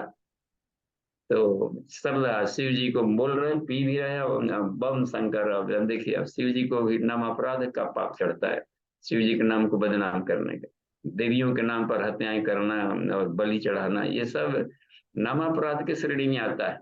अज्ञानता, बस जानकारी नहीं, अंधश्रद्धा में आएंगे सब। तो वो है। तो सात, जी हाँ जी। जी जी जी बाबूजी, तो इसमें श्रद्धा को अभ्यास द्वारा पैदा किया जाता है या फिर ये जो है ईश्वरीय अनुदान होता है? ये चिंतन से आएगा, उपासना से। स्वाध्याय चिंतन होगा कि जब देखेंगे कि विचार करना पड़ेगा ना इसमें, कि श्रद्धा आएगी, तो किसी चीज को पाने के प्रति तभी होगा जब उसके फायदा को जानेंगे, उसके लाभ की जी। जाने, जाने बिना न होई प्रतीति। देख रहे हैं ना, जानकारी से श्रद्धा बढ़ेगी, इतने फायदे का चीज है, तब उसके लगाव बढ़ता है उसमें। आप जाने बिना न होई प्रतीति, बिना प्रतीति हो ही नहीं प्रतीति प्रीति। देखते हैं ना, प्यार तभी बनता है जबकि लगता है कि हमारे फायदे का चीज है, तो लगेगा कि है, तो स्वार्थ लाभ करी परस्पर प्रीति। तो आत्मा के लाभ के लिए जो आत्मिकी का लाभ मिल रहा हो, तो शरीर को भी, मन को भी, आत्मा को भी चमका देगा, तो श्रद्धा जम जाएगी। तो जानकारी देना जरूरी है, स्वाध्याय बहुत जरूरी होता है। हर हर स्वाध्याय हमें उसके बारे में जानकारी लेंगे तो समीपता बढ़ती है कि फायदे का चीज है, लाभ है, कल्याण करेगा हमारे लिए, तो कल्याणकारी है, तो उसको, तो इसलिए गुरु की जरूरत पड़ती है कि उसको श्रद्धा विकसित करे उसके प्रति, तो लगाव बढ़ेगा। लगाव, इंटरेस्ट इंटरेस्ट तभी बढ़ता है जब उसके फायदे की बात सोची जाए, उसमें लाभ, और जीवन में आत्यंतिक लाभ देगा, आत्यंतिक कल्याण करने वाला है। ये सारे दुखों को आप जी रहे हैं ना, इस दुख को खत्म करे। यही नहीं है, वहां भी दुख है, वहां भी दुख मिलेगा, यहाँ भी दुख, सारे दुखों का यूं आप हटा देंगे इसको यदि पालेंगे। अब देखिए, श्रद्धा बढ़ गई, जानकारी मिलेगा तो करने लगेगा। तो ये जानकारी कब देना, श्रद्धा को बढ़ाना गुरु का काम होता है। जी बाबू जी, जी बाबू जी, धन्यवाद। जयशंकर मिश्रा जी, जी आप अपना प्रश्न पूछ सकते हैं जी। प्रणाम बाबूजी। जी प्रणाम। बाबूजी, उसी संदर्भ में एक अगला प्रश्न है मेरा बाबूजी, कि एक स्वाध्याय के दौरान बाबूजी ये एक तरह का विवरण आया था गीता में कि समाधि के भी प्रति अगर आपका अनुराग, आपका ये पाने का भाव जब जगता है तो वो भी बंधनकारी होता है बाबू। जैसे साधना के क्रम में अगर आप ये आप स्वयं में बाबूजी, आप मतलब आपका स्वरूप ही जो है वो ईश्वर द्वारा आपको कुछ पाना नहीं है बाबूजी, आप वही हैं, वो आप ईश्वर ही हैं। तो जब आप किसी चीज को चाहते हैं तो वो बंधनकारी होता है बाबूजी, इसको थोड़ा सा स्पष्ट करें, क्योंकि यहाँ अभी आपने कहा कि श्रद्धा के लाभों का हम चिंतन करते हैं तो धीरे धीरे श्रद्धा बढ़ती है, तो वो कहीं चाहना हुआ बाबूजी, वो तो एक तरह से बंधनकारी हो गया बाबू। हाँ, तो इस तारीख से यदि चाहने के बाद बन गई, केवल ये होगा कि इसके मजा लेंगे, इसका ये करेंगे, ऐसा चाहने वाली बात बन गई, तो वो बंधन तब होता है जो भौतिकता, क्षणिक सुख वाला हो। आत्यंतिक सुख के लिए जो चाह बनती है, वो चाह है मोक्षदायी होती है। तो दोनों प्रकार की चाह होगी। एक होता है परिवर्तनशील सत्ता, दुखों के निवारण के लिए ही ये बात बनती, जन्म ही लिए हैं दोनों काम के लिए। तो ड्यूटीफुलनेस के द्वारा यदि चाह होती है कि हमारा शरीर मिला है तो हम इस शरीर को क्यों छोड़ दें, हमें काम चाहिए, ईश्वर का हम काम करेंगे, ईश्वर काम मानकर दूसरों के लिए कर रहे हैं, ये यदि चाह बढ़, ये ऐसी कामनाएं मोक्षदायी है। शुभ कामना भी होता है, सर्वे भवन्तु सुखिना, सर्वे सारे संसार के लोग सुखी हों, निरोग हों, कल्याणकारी हों, श्रद्धा, मेधा, प्रज्ञा, ये सब सबको विकसित हो। और इधर है कि हे भगवान मेरा कल्याण हो जाए, अलाय बलाय संसार भाड़ में जाए, तो ये वाली बंधनकारी होगा। तो हर चीज के दोनों पहलू होंगे, कामनाएं मोक्ष भी देंगी, कामनाएं बंधन भी होगी, संकल्प मोक्ष भी दिलाएगा और संकल्प बंधनकारी भी होगा। तो यदि हमने संकल्प लिया है कि हम किसी संकल्प में नहीं फंसेंगे, ये भी तो एक संकल्प है। तो अब इसमें है मोक्षदायी संकल्प है, तो उसमें अब ईश्वर ही संकल्प से जुड़े। तो उन्होंने संकल्प लिया, सकल्प, उन्होंने कल्पना की, संकल्पना की कि एक से अनेक बने, तो कल्याणकारी भाव था उसमें। तो कल्याणकारी भाव के यदि करते हैं तो बंधनकारी नहीं है। पदार्थ भाव वाले को सिर्फ कहा गया है बंधन। तो यहाँ पर भी हम लोग दिग्भ्रांत हो जाते हैं शब्दों में, ये स्पष्ट नहीं कर पाते हैं दोनों में कि दोनों में काम क्या है। तो उपास्य प्राण को यहाँ पर कहा गया है संकल्प। संकल्प वो ले कि हम आत्म साधना करेंगे, लाइफ, इसी लाइफ में हमको आनंद को पा लेना है, शाश्वत आनंद को पाना है इसी लाइफ में। तो ये वाली जो कामनाएं बन गई है, तो आप करें तो उसमें लगातार मेहनत करें। तो ऐसी कामना ही नहीं होगी, इच्छा ही नहीं जगेगी, तो पड़ा रहेगा जो कहते हैं। तो उसमें संकल्प मात्र संभव बंधा कहा गया है, ये भौतिक के संकल्पों के लिए कहा गया है, पदार्थवादी। आत्मिकी संकल्पों के लिए मोक्षदायी कहा गया है। तो अहंकार योग की साधना, ये भी गुरुजी के साहित्य पढ़ना चाहिए। अहंकार को बढ़ाओ, तो इस अहंकार को, जो छोटा अहंकार था, इसके दायरा को फोड़ दो, बृहद अहंकार कर ले। तो अहम जब आकार बढ़ा लेगा तो ईश्वर के अहंकार में हो जाएगा, सोहम बन जाएगा। वहां भी तो हम है, सो अहम, अहम ब्रह्मास्मि। तो वहां पर अहम बंधनकारी नहीं है। यहाँ पर हम बंधकारी है कि क्या समझते अपने आप, और सारा खरीद लेंगे जमीन आपका, आप समझते नहीं हम किसके आदमी हैं। तो ये वाली जो बातें, कुल गोत्र जाति वर्णाश्रम रूपाणी खंड ब्रह्म, इनको लेकर के यदि संकल्प हुआ है, मैं शरीर हूँ, अमुक माता पिता से उत्पन्न हुआ हूँ, इस पर यदि आरूढ़ होते हैं, इसको ध्वस्त करने की बात है। मैं शरीर नहीं, आत्मा, और आत्मा इनफाइनाइट है।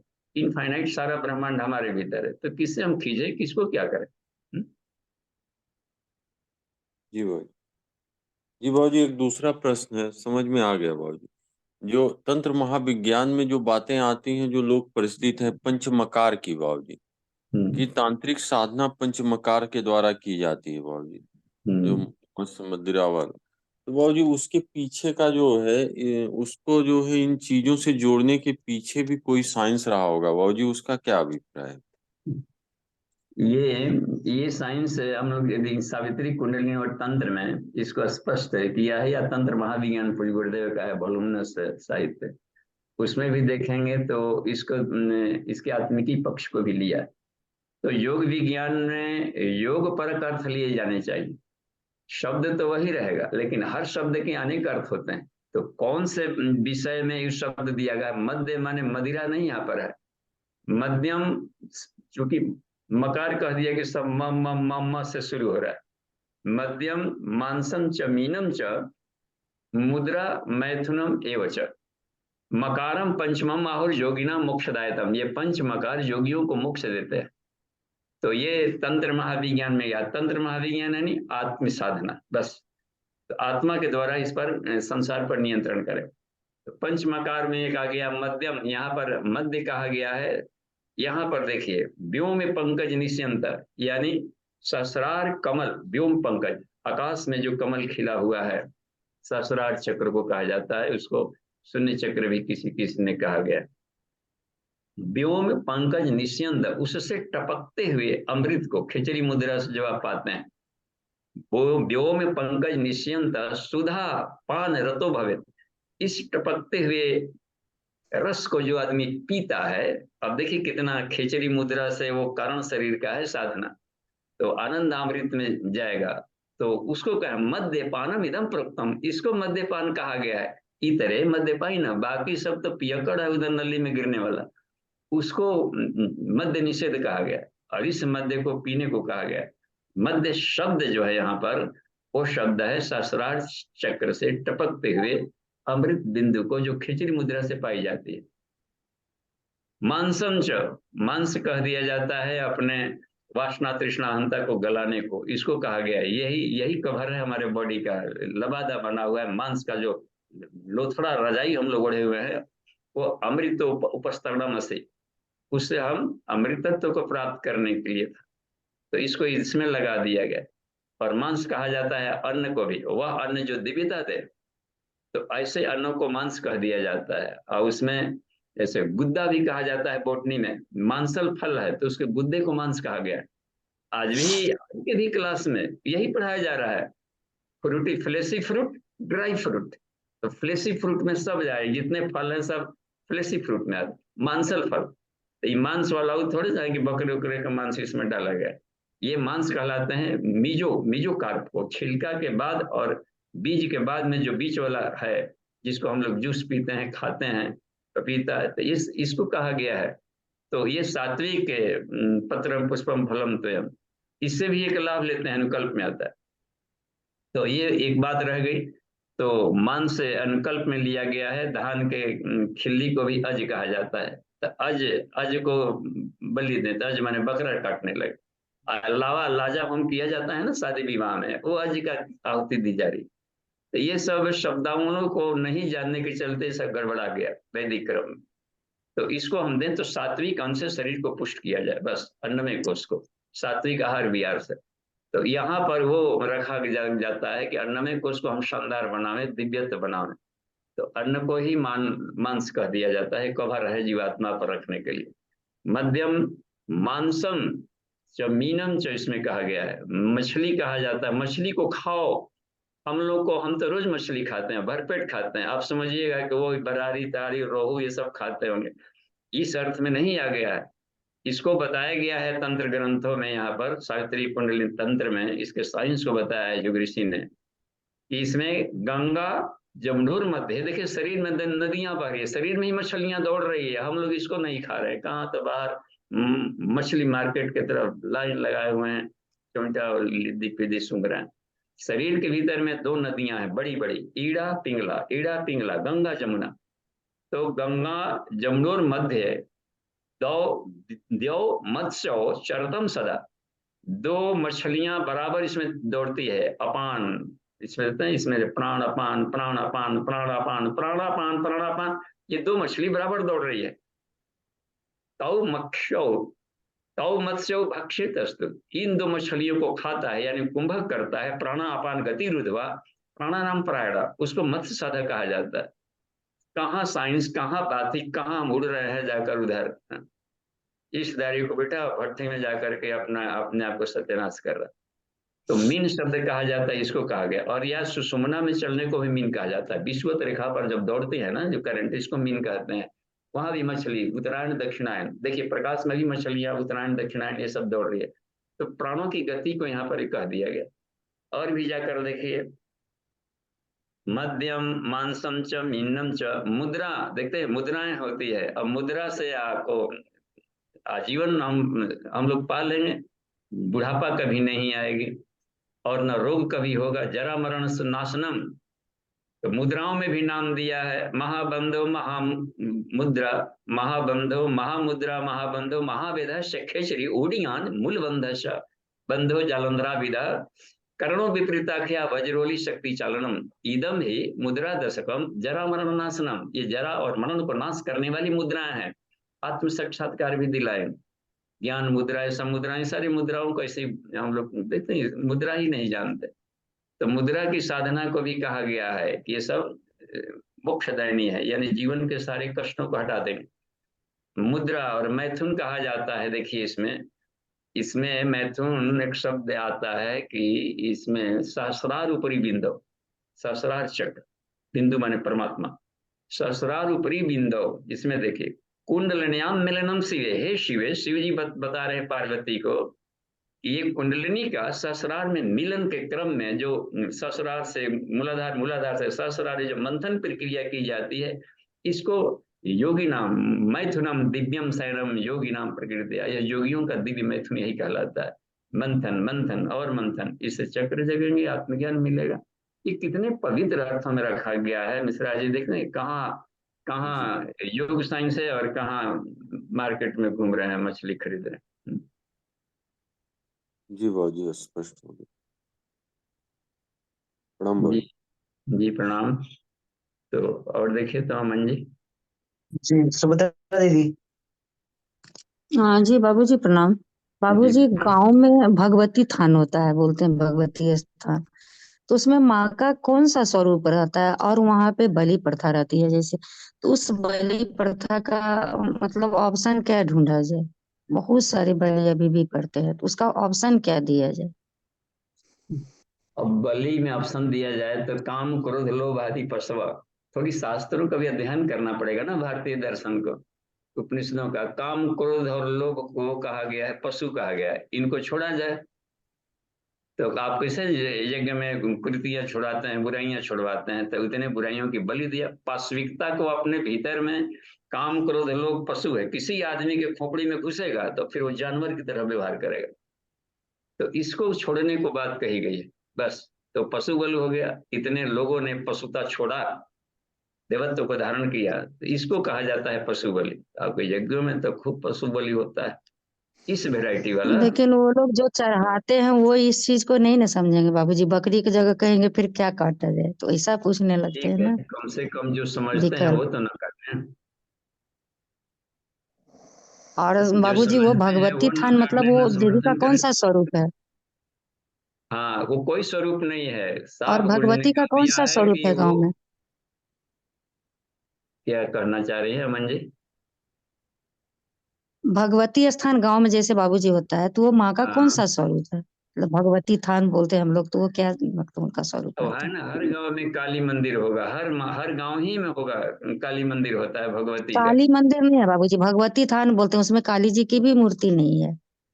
अच्छा, भगवती स्थान में कुछ जरूर सिंबल रखेगा, भले एक ही गोल पत्थर रख दिया हो, या छरावरी देवी इधर कह दिया जाता है, तो उधर शीतला है, एक और भी है महाकाली, बखोरनपुर वाली, बखोरापुर वाली। तो उस क्षेत्र का कल्याण करने वाली शक्ति, लोग वहां पूजा पाठ कभी करते होंगे, उस गांव में कभी अकाल पड़ा हो, कुछ पड़ा हो, तो कल्याणकारी योजनाएं कभी चली होगी वहां से, सत्संग भजन पूजा यज्ञ वगैरह। तो उसी को देवी पूजा दुर्गा से शुरू होता है, यहाँ से देवी देवी महात्म।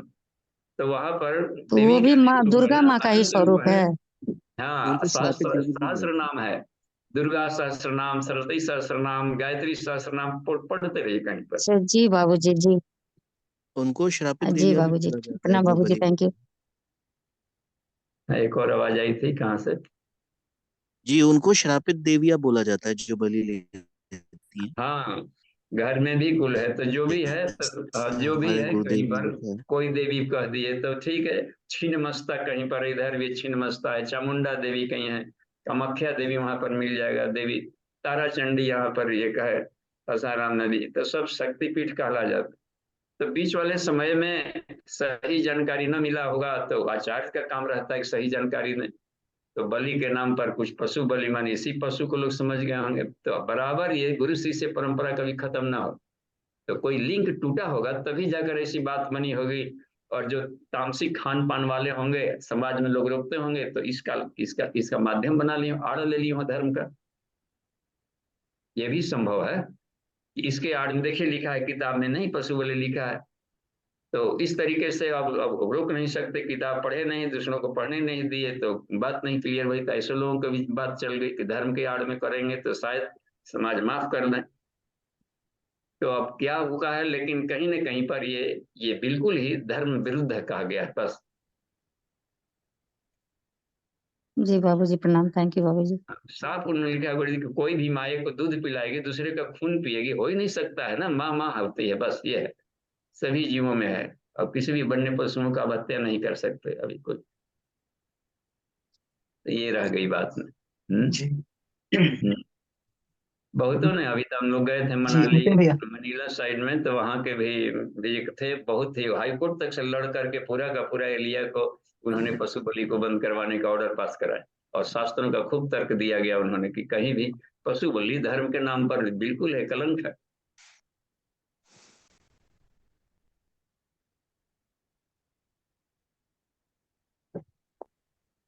जी हाँ, गुरुजी कुछ प्रणाम। देखिए, अभी 5 मिनट है। जी गुरुजी प्रणाम। हाँ जी प्रणाम। जी गुरुजी जी, ये जो काम क्रोध लोभ मोह और अहंकार, ये क्या तीनों क्रम से ही आते हैं, मतलब ये आपस में संबंधित है? जैसे काम के बाद ही क्रोध उत्पन्न होगा और क्रोध के बाद लोभ, फिर मोह और फिर अहंकार। ऐसी बात नहीं है, क्रोध है, लोभ, कोई धन है, लोभ की कामना, तो लोभ होता है पदार्थों से आसक्ति होगी, तो कोई आदमी छीनेगा, तो लोभ के से भी क्रोध आ सकता है, अपने को सुख भोगने में जो रुकावट डाल रहा है। तो कोई भी कामनाएं, काम माने सेक्स से नहीं यहाँ पर मतलब है, कोई भी कामनाएं हैं, उसमें रुकावट डालने पर यदि यह है, तो उसमें आदमी स्वाभाविक रूप से क्रोध कर सकता है। और कामनाओं में रुकावट आ गई, तो कितना आदमी है कि रुकावट से कुछ शिक्षा लेकर के और उससे फिर नया स्टेप ले सकता है। कोई आवश्यक नहीं है, तो वो क्रोध किस वैरायटी का आ गया है, सात्विक क्रोध है या कि तामसिक क्रोध है, इस पर निर्भर करता है। क्रोध तो हे रुद्र, आपके क्रोध को प्रणाम है, देखिए, मन्यु रश्मि मन्यु में दे, हे जगह भगवान हमें लड़ने की शक्ति नहीं, यह भी मांगी जाती है। हाँ, तो किस प्रकार का है, तो उसको सात्विक क्रोधों को देवताओं का गुण माना गया, तामसिक क्रोध हो रहा है तो वो केवल हानिकारक है। तो गुरुजी ये सात्विक लोभ और सात्विक मोह क्या हुआ? आत्मिकी, आत्मा को पाने के लिए, और कोई कोई धर्म विरुद्ध और राष्ट्र विरोध, कोई कल्चरल विरुद्ध काम कर रहा है, उसको हटाने के लिए कर रहे हैं, जिसमें आपका सीधा कोई स्वार्थ नहीं लग रहा है अपना, तो वो कहलाता है। तो निश्चरहीन करो में ही भुज उठाए प्रकृति, वहां भी तो क्रोध था। बोले राम सकोप, तब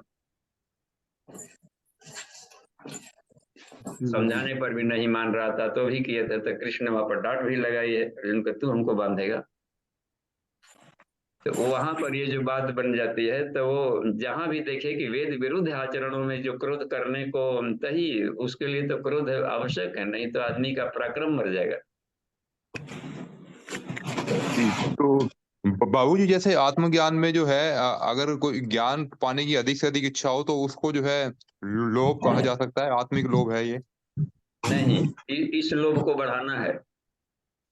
जी, मतलब जो आत्मज्ञान वाले लोभ की ही बात, मतलब आत्मज्ञान वाले ज्ञान की बात कर रहे हैं हम, कि आत्मज्ञान वाला ज्ञान अगर अधिक से अधिक पाने की इच्छा हो तो ये हम कह सकते हैं कि ये सात्विक लोभ है। सात्विक लोभ मत शब्द कहिए, ये उसका लोभ शब्द वहां का प्रयोग न करें, उसको कह सकते हैं कि अनुरक्ति। अनुरक्ति, जी। हाँ, अनुरक्ति परे तत्व नियमाति स्मृता, यह नियम कहलाया है उपनिषदों के आधार पर। देहेंद्रियसु वैराग्यम दृढ़ वैराग्यम यम इति उच्यते भी, इसको यम कहा है, उसको नियम कहा है। तो यहाँ से पदार्थवादी पदार्थों से जो चिपकाव था, लोभ था, ये सिर्फ हानिकारक था, क्योंकि वो उसकी सत्ता क्षणभंगुर है। और शाश्वत के ठीक साथ है में बाबूजी। चिपका हुआ गया लोभ, तो उस लोभ को बदल दिया, उसका नाम बदल जाएगा। जी ठीक है बाबूजी, धन्यवाद।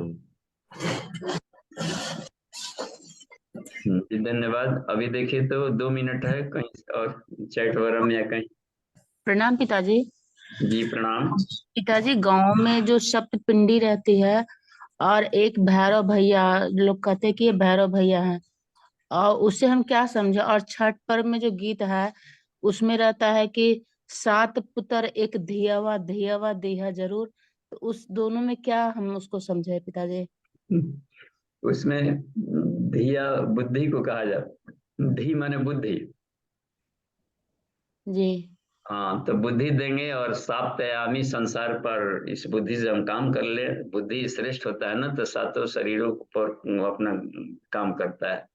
तो सप्तयामी सत्ता को 7 पुत्र कह दिया। ऐसी बुद्धि दें कि हम सातों को इस पूरे 7th डायमेंशनल सृष्टि पर हम काम कर सकें, तो उसका आध्यात्मिक अर्थ हो गया।